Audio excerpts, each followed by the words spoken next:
an nu ɲatuma an balimaw an ka foli bɛ aw bɛɛ lajɛlen aw minnu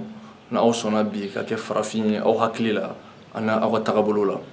bi kibaruya dɔ de b'an bolo ka se aw ma n'a kibaruya bɔra Senegal kɛrɛnkɛrɛnnenya Dakar n'o ye an balimakɛ n'u b'a fɔ a ma Kemi Seba n'o ye activiste ba ye ni mɔgɔ caman b'a dɔn farafinya kɛlɛ la o de u y'a minɛ kunu sɔgɔma 7h ka taga n'a ye kaso la bi sisan an bɛ wagati min na a bɛ kaso bonba la u y'a minɛ kun jumɛn de kama u y'a minɛ ka da kan le 19 urgence panafricaniste n'o a y'a ka mouvement ye n'o bɛ farafinna dugu caman na a kun ye fɛn dɔ lancer n'o o ye ko bɛɛ ka se ka kɛlɛ France-Afrique kɛlɛ France-Afrique ye mun de ye France-Afrique ye ko de ye ko mun bilala sen kan walasa ka se ka farafinna dugukolo ɲuman minnu b'a kɔrɔ n'olu ye sanu ni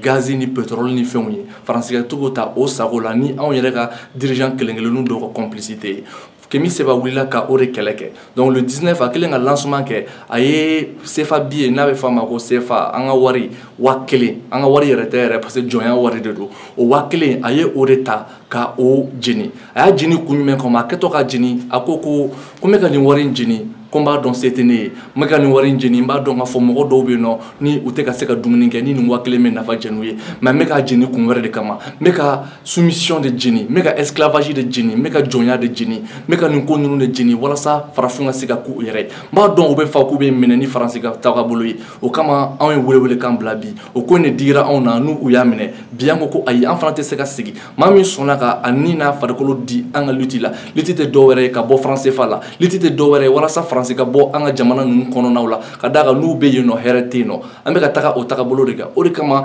Bamakɔ Mali la bi urgence panafricaniste la ni a ka président ka yamaruya kɔnɔna ye n'o Ismaël Kone ye u ko k'an ka welewelekan bila ka sitting-ba kɛ BCEAO daw la BCEAO mun ni olu de ye plainte don Kemi Seba da la n'u y'a minɛ BCEAO mun kɔnɔ ni français kelen bɛ yen nɔ n'o o français ni farafin bɛɛ bɛnna kan k'a fɔ ko u bɛ dɛmɛ se farafin jamana dɔw ma ni o français kelen ko k'a tɛ kɛ ko o français kelen dɔrɔn ka ayi an tɔ farafin tɔ minnu bɛ yen olu ta bɛɛ bɛ bali an ko ko ayi de an ko k'an tɛ jɔnya ko de la an ko de ko u ka Kemi bila ka da kan Kemi ye farafin de a kɛra farafin ye a hakili la a kɛra farafin ye a ka tagabolo la an bɛ o kɛlɛ la donc o kɛlɛ de kama n'an ko mardi bɛ bɛn le 29 ma an bɛ welewelekan bila bɛɛ ma an ko tɛ maa minnu ma n'u sigilen don n'u hakili t'u yɛrɛ la an ko t'o mɔgɔw ma an ko bɛ mɔgɔw ma mɔgɔ minnu n'u dalen bɛ farafinya la mɔgɔ minnu n'u sɔnnen don u yɛrɛ ye mɔgɔ minnu n'u bɛ fɛ ka taga ni tagabolo ye k'an bɛ Kurumani taga ni tagabolo min ye Modibo Keyita taga ni tagabolo min ye Sékou Touré taga ni tagabolo min ye Thomas Sankara taga ni tagabolo min ye an bɛ o sira de kan an bɛ o kɛlɛ de fɛ o de kama an ye welewelekan bila jeunesse bɛɛ ma Mali bɛɛ mouvement ko tɛ foyi tɛ urgence panafricaniste a wele bila mouvement bɛɛ ma bɛɛ ka na u ka jɛ ka nin kɛlɛ in kɛ ka d'a kan nin ye ko mun ye nin ye hɔrɔnya kɛlɛ de ye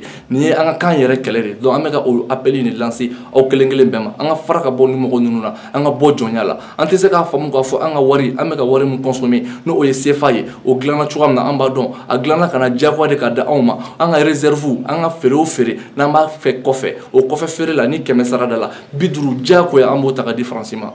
an bɛna kɛ mun ye il est temps que an farafinw an ka sɔn mɔgɔ kelen-kelen minnu bɛ yen nɔ n'u bɛ fɛ ka olu lasiɲɛ n'o y'an ka leader ye parce que u b'a dɔn k'a fɔ que ni an ka leader ni kɔni ye mouvement dɔ leader kɔni latunu i ye mouvement faga de an ka mouvement in tɛ faga wa farafin bɛɛ bɛ bɔ a kalama jamais anw faralen don ɲɔgɔn kan farafin bɛɛ de faralen don ɲɔgɔn kan an ko k'an bɛ nin kɛlɛ in kɛ c'est pourquoi an ko bi an bɛɛ ye Kemi Seba de bi anw bɛɛ africains de bi an tɛ mɔgɔ sira la k'a fɔ ko nin ye nin ye nin ye o t'anw ka kɛlɛ ye an ka kɛlɛ ye farafinya kɛlɛ de an ka kɛlɛ tɛ dɔn ni président ko kɛlɛ ye ko nin à travers nous i n'a fɔ a yɛrɛ b'a fɔ Kemi Seba b'a fɔ cogoya min na ka kumakanw na a ko fɛn mun ni an ka mɔgɔ sugandenw n'an y'u sigi n'u ma se k'a k'anw ye anw fasodenw an b'o k'anw yɛrɛ ye donc o hukumu kɔnɔna de la toujours an ye welewelekan bila farafinw ma farafinw yɛrɛ minnu bɛ fɛ ka kɛ farafin ye u hakili n'u tagabolo la minnu tɛ sɔn u bolo ka tigɛ tugun minnu tɛ sɔn ka chaîne bɔlen u tɛgɛ la ka chaîne t'u kunkolo la an tɛ sɔn o de ma an bɛ fɛ chaîne ka bɔ an fan bɛɛ de an ka se k'a fɔ ko an k'an ka wari dilan an yɛrɛ ye i n'a fɔ jamana tɔw b'a kɛ cogoya min na jamana bɛɛ bɛ ka wari dilan an yɛrɛ ye bi an fana bɛ fɛ ka dilan an yɛrɛ ye ou bien n'an ko k'an b'o kɛ o ye crime de ye anw bolo wa o tuma anw ni o man kan an man kan tɛ ka fɛn dilan an yɛrɛ ye an man kan tɛ k'a fɔ an tɛ nin fɛ wa an man kan tɛ k'a fɔ k'an bɛ nin fɛ wa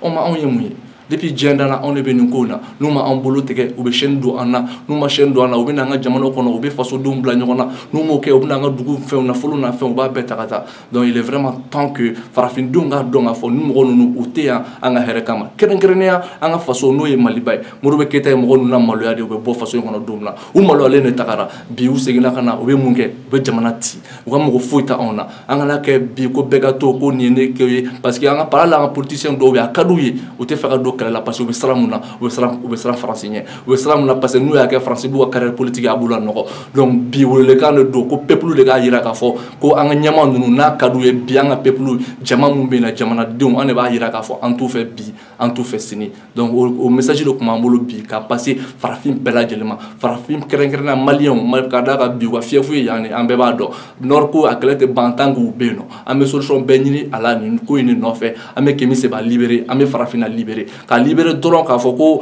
ka libérer ko u ka taga dɔrɔn tɛ ka libérer wariko sira fɛ ka libérer armement ko sira fɛ ka libérer fana ka bɔ hali farafin minnu bɛ yen n'u bɛ jɔnya kɔnɔ n'u t'a dɔn k'u bɛ jɔnya kɔnɔ k'olu fana libérer an ka kɛlɛ kɔnɔ kuma laɲini tɛ dɔwɛrɛ ye laɲini ye le mardi mun bɛ nalen n'o ye le 29 août 2017 an bɛɛ ka bɔ ko jamakulu ka taga ɲɔgɔn sɔrɔ BCEAO da la parce que o bɛ bɛn fana Kémi Séba ka jugement de ma Dakar ka bɔ ka taa yira Kémi Séba la ko bi ko farafinw b'a nɔfɛ k'an bɛɛ b'a nɔfɛ et que k'an dalen don a ka kɛlɛ la a bɛ ka kɛlɛ min kɛ a ka kɛlɛ tɛ farafinya kɛlɛ de don farafindenw ka kɛlɛ de don donc an b'a nɔfɛ aw kana ɲina mardi don le 29 an ka ɲɔgɔn sɔrɔ BCEAO da la à partir de 9h an bɛ ka o appel de lancer farafin bɛɛ lajɛlen ma donc aw ni kuma sera mun ma k'a gasi mun na laɲini t'o ye laɲini ye dɔrɔn an ka kɛ an yɛrɛ ye donc aw bɛ hakɛ to aw balimakɛ de don Basaro Sila urgence panafricaniste